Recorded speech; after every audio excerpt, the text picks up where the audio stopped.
আল্লাহ এটা পুরা কোরআনে যতবার আসে এটা যোগফল 19 দিয়ে ভাগ করলে মিলে যায়।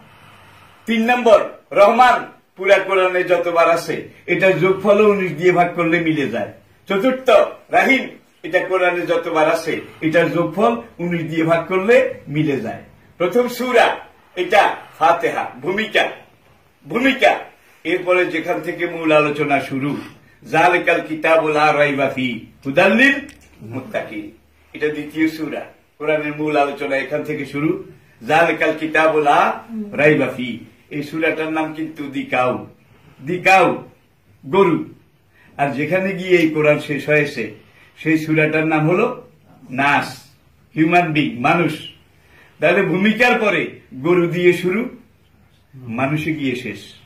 গরু হয়ে ঢুকো আর এই কোরআনের জ্যোতিতে জ্যোতিষ্ণাত হয়ে ফেরেশতার ঊর্ধ্বে মানুষ হয়ে বেরিয়ে আসো, তাহলে আল্লাহর নূরের তৈরি ফেরেশতারাও তোমাকে সেজদা করবে। কোরআনকে যারা জানে, কোরআনকে যারা মানে, তাদের সম্মান ফেরেশতার চাইতে অনেক বেশি, অনেক ঊর্ধ্বে। আজকে আমাদের দেশের অনেক ভাই এখানে এসে সেকেন্ড হোম এটা করেছেন। দুনিয়ার বিভিন্ন দেশে এটা করার নিয়ম আছে। সেকেন্ড হোম আমরা অনেকেই করেছি, কিন্তু পার্মানেন্ট হোম বলতেও তো একটা কথা আছে। এই ফার্স্ট হোম, সেকেন্ড হোম, এখান থেকে উইদাউট নোটিশ আপনাকে যে কোনো সময় ধরে নিয়ে যাবে, আপনি জানবেনও না, টেরও পাবেন না। কিন্তু নিয়ে আপনাকে যে পার্মানেন্ট হোমে রাখা হবে, সেই পার্মানেন্ট হোমটা মুমিনের জন্য জান্নাত। আল্লাহু আকবার। আমরা এই যে মসজিদ যারা বানিয়েছেন, যারা বানাচ্ছেন, তারা জান্নাতের জন্য পার্মানেন্ট হোম এটা তৈরি করছেন। মসজিদে যারা আসছেন, মসজিদে যারা সহযোগিতা করছেন, মসজিদের সহকর্মী, সহধর্মী, মসজিদের সাথে যারা একাত্ম, আপনি যেভাবে পারেন সম্পৃক্ততা ঘোষণা করবেন। পয়সা দেওয়ার মতো লোক কিন্তু আপনাদের লাইনে যথেষ্ট আছে। আপনি পিছ থেকে একটু আমি সঙ্গে আসি, আমি নামাজে আসি, আমি রুকুতে আসি, আমি সেজদায় আসি, বুনিয়ান মারসুস, এইভাবে আপনি মসজিদ নির্মাণ এটার সাথে যদি একাত্মতা সৃষ্টি করেন, তাইলে আল্লাহর নবী বলছেন বানাল্লাহু লাহু বাইতান ফিল জান্নাহ, আল্লাহ রাব্বুল আলামিন এমন মুসলমানদের জন্য জান্নাতে একটা ইয়াকুত জমরুদ পাথরের বালাখানা তৈরি করবেন। মিসলুহা কামিসলিহা জিহিদ দুনিয়া, তাইনে যার একটা বালাখানার আয়তন এই দুনিয়ার দুইটা দুনিয়ার সমান হবে। ওয়াজারাবিয়ু মাবসুসা, এই আয়াতের তাফসিরে আল্লামা ইবনে হাজার আসকালানী রাহমাতুল্লাহ আলাইহি লিখেছেন, হাসরের দিন যে লোকটার কোনো ডিভিশন থাকবে না, গ্রেস খেয়ে কোন রকম টায় পাস করেছে, সেই লোকটাকে যে জান্নাতটা দেওয়া হবে এটা সবচেয়ে ছোট, এটা সবচেয়ে কম দামি।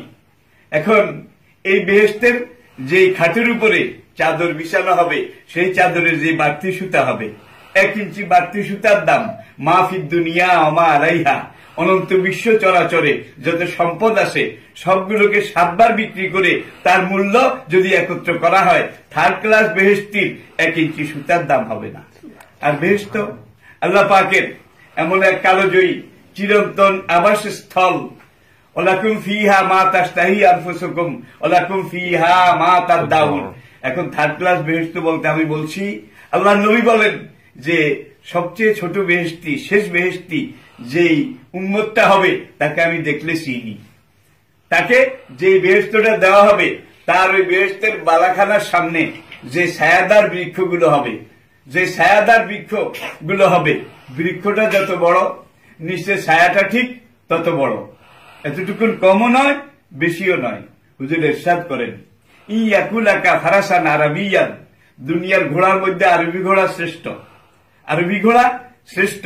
তুমি দুনিয়ার শ্রেষ্ঠতম একটা আরবি ঘোড়া নিয়ে 3rd ক্লাস বেহেশতির ওই গরিব বেহেশতি বেচারার বাড়ির সামনে যে ছায়াদার বৃক্ষ হবে, তার একটা বৃক্ষের ছায়ার নিচ থেকে ঘোড়াটা প্রবল বেগে যতটুকু শক্তি আছে যদি সামনের দিকে ছুটিয়ে দাও, একটা বৃক্ষের ছায়া পার হতে 70,000 বছর লাগবে।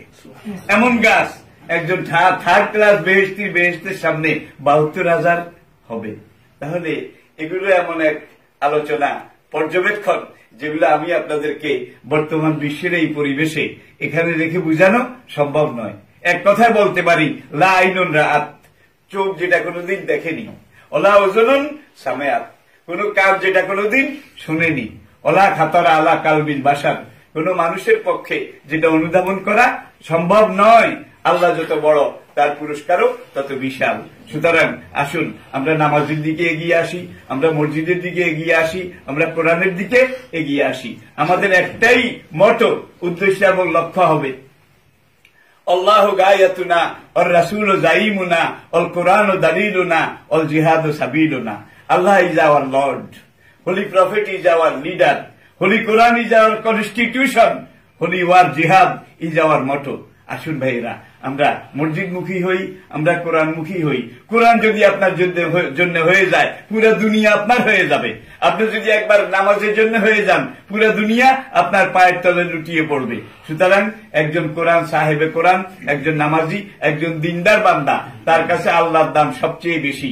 আর আল্লাহ জান্নাতুল আরদুহা কাআরদিস সামা, আয়াতের তাফসীরে তাফসীর কারকগণ লেখেন, বেহেশত আল্লাহর এমন এক পুরস্কার, যেই বেহেশতে সব জিনিস আছে, না জিনিস নেই, নেই কথা নেই, আপনি যেটা বলবেন সেটাই আছে। ওয়ালাকুম ফিহা মা তাশতাহি আনফুসুকুম, এই আয়াতের তাফসীরে মুফাসসিরিনে কেরাম লেখেন, উম্মে জননী আম্মা জান হাফসা রাদিয়াল্লাহু তাআলা আনহা, তিনি একদিন নবীজির কাছে বললেন, ইয়া রাসূলুল্লাহ, ভালো ভালো খাদ্য, ভালো ভালো জিনিস নিয়ামত সবগুলোর কথা কোরআনে আছে, হাদিসে আপনি ব্যাখ্যা দিয়েছেন, কিন্তু আমার তেঁতুলের কথা কোথাও নাই। আমি যে তেঁতুল ভালোবাসি, অনেক মা বোন আছেন কিন্তু এরকম, খানা একটু দেরিতে দিলে চলে কিন্তু তেঁতুল দেওয়া লাগে। আল্লাহ নবী মুস্কি হেসে বললেন, হাফসা তো হাত্তাল মাউজে অল্লাউজে, কলা, বড়ই, টক বড়ই, চীনা বাদাম, তুমি মনে মনে শুধু ভাববে যে একটু তেঁতুল পেলে ভালো হতো।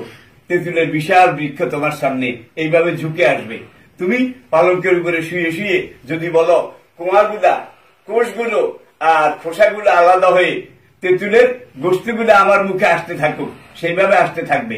আর যদি বলো আমি হাত দিয়ে নিয়ে ছিঁড়ে ফেড়ে নিজ হাতে খাবো, সেইভাবে আসবে। বেহেশতে সব আছে, কিন্তু নাই জিনিসটার অভাব আছে, নাই জিনিসটার অভাব আছে। তাইলে নাই কথা সেখানে নাই, সেখানে আপনি আমি আমরা যা চাবো তা পাবো। সেই বেহেশত আমাদের জন্য অপেক্ষা করছে। তাই আসুন আমরা এই জীবনে দুনিয়ার কাজ করব, এটা নবীও করেছেন, আমাদেরকে শিক্ষা দিয়েছেন। তার সাথে আল্লাহকে পাওয়ার জন্য আর পরকালে নাজাত লাভের জন্য যা দরকার, যা কিছু দরকার, যেখানে যেভাবে দরকার সেইভাবে আমরা নামাজি হই, আমরা দিনদার হই, আমরা ইমানদার হই, আমরা কোরআন এবং মসজিদমুখী হই। আল্লাহ পাক আমাদেরকে তৌফিক দান করুন। আলাউদ্দিন আইএমসি মিডিয়া কুরআন হাদিসের কথা বলে, সত্যের দিকে আহ্বান করে। Alauddin IMC media.